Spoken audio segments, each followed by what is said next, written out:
Assalamualaikum warahmatullahi wabarakatuh. Berjumpa kembali dalam video mata pelajaran Sejarah Indonesia kelas 11 semester 1. Pada video kali ini kita akan membahas mengenai periode Republik Batav.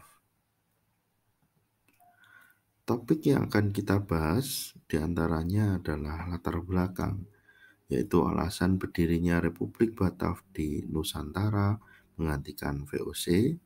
Yang kedua adalah pendirian Republik Batav, yaitu proses pembentukan Republik Batav. Yang terakhir adalah akhir kekuasaan, yaitu akhir kekuasaan Republik Batav di Nusantara. Mari kita bahas topik yang pertama, yaitu latar belakang pendirian Republik Batav.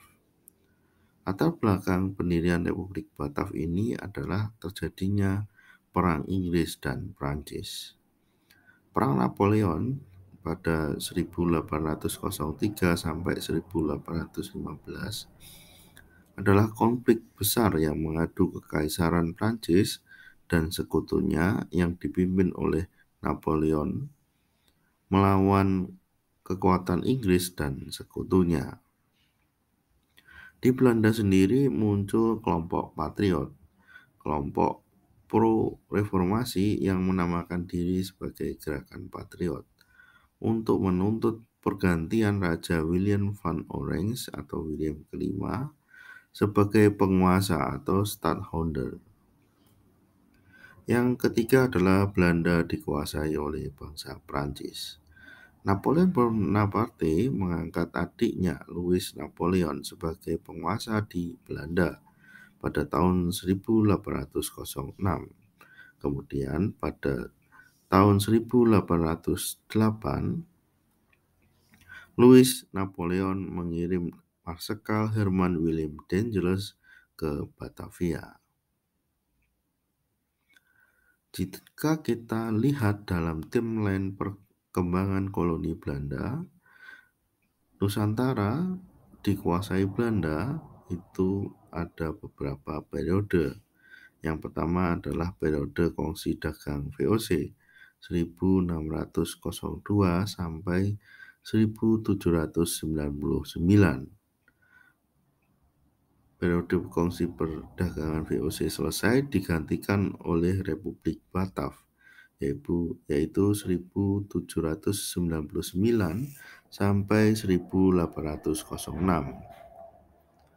Kemudian periode Republik Batav digantikan di bawah kekuasaan Napoleon Bonaparte, yaitu Gubernur Jenderal William d'Angeles 1806 sampai 1811.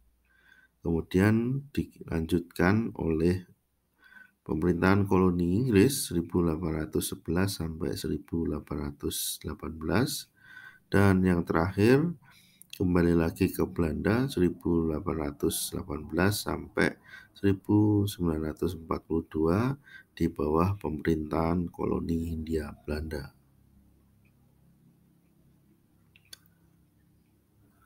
Masa transisi. Prancis berhasil menduduki negara Belanda sehingga wilayah koloni Belanda yang masuk dalam kekuasaan Prancis. Napoleon menguasai Nusantara dengan mengirimkan Herman Willem d'Angeles untuk menjadi gubernur jenderal di sana. Tujuannya, namun dalam penguasaan tersebut mendapat halangan dari Inggris. Guna menghentikan seluruh jaringan komunikasi pemerintahan komunikasi Belanda yang berada di tangan Prancis, Inggris melakukan blokade Laut Jawa. Tujuannya adalah untuk memutus jaringan perdagangan dan komunikasi. Proses pendirian Republik Batav.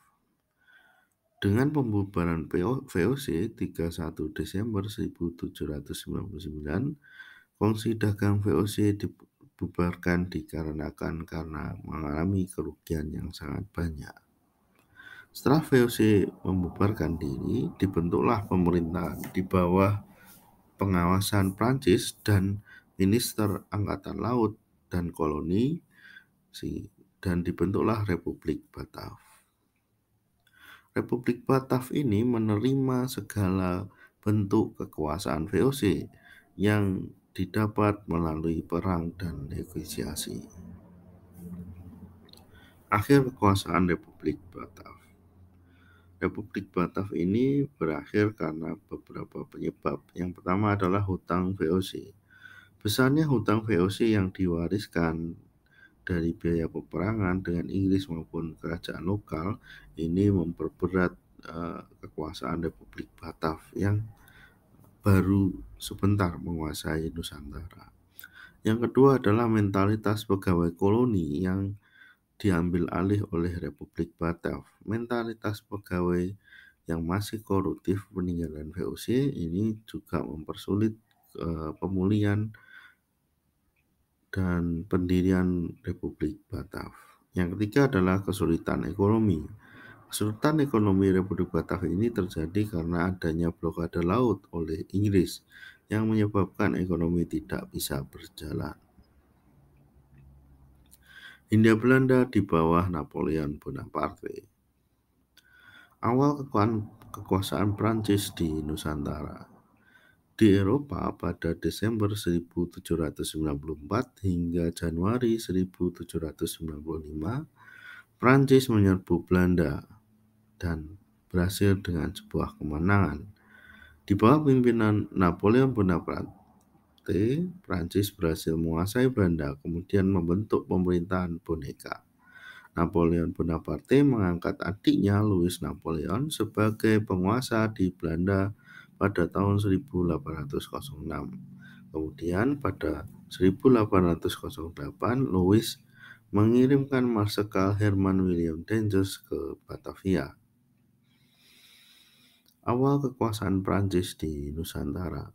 Herman William Dangerous merupakan politikus Belanda yang sempat menjabat sebagai Gubernur Jenderal Hindia Belanda antara tahun 1808 sampai 1811. Ia mengisi jabatan Gubernur Hindia Belanda ke-36 atas kuasa dari Louis Napoleon ketika Belanda sedang dikuasai Prancis. Tugas Herman William Dangerous ini adalah mempertahankan Pulau Jawa dari ancaman Inggris. Ada beberapa kebijakan yang dibuat oleh Dangerous, salah satunya di bidang pertahanan, yaitu dengan membentuk benteng pertahanan yang baru untuk mencegah serangan Inggris di daerah koloni, membangun pangkalan angkatan laut di Anyar untuk mengawasi kedatangan militer Inggris di Banten, membangun jalan Anyar sampai Palarukan untuk mempermudah mobilisasi pasukan dan menguatkan pertahanan, dan yang terakhir adalah meningkatkan jumlah tentara untuk bersiap menghadapi serangan Inggris yang akan menguasai Pulau Jawa. Kebijakan Dangerous selanjutnya adalah di bidang pemerintahan. Yang pertama adalah membatasi wewenang raja di Nusantara sesuai semangat revolusi Prancis, membatasi kekuasaan feodal seperti raja. Yang kedua adalah Dangerous membagi Pulau Jawa menjadi 9 prefektur untuk mempermudah komunikasi. Dan yang terakhir adalah jabatan bupati menjadi pegawai pemerintah kolonial dengan pemberian gaji sehingga meminimalisir korupsi yang pernah terjadi di masa VOC. Kebijakan Prancis yang ketiga adalah di bidang pertahanan.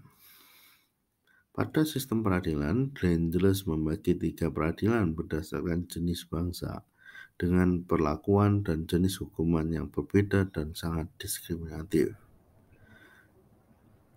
Guna menghindari kasus korupsi yang sama seperti masa VOC dan celah korupsi yang terjadi karena sistem pajak, Dangerous membentuk peraturan pemberantasan korupsi.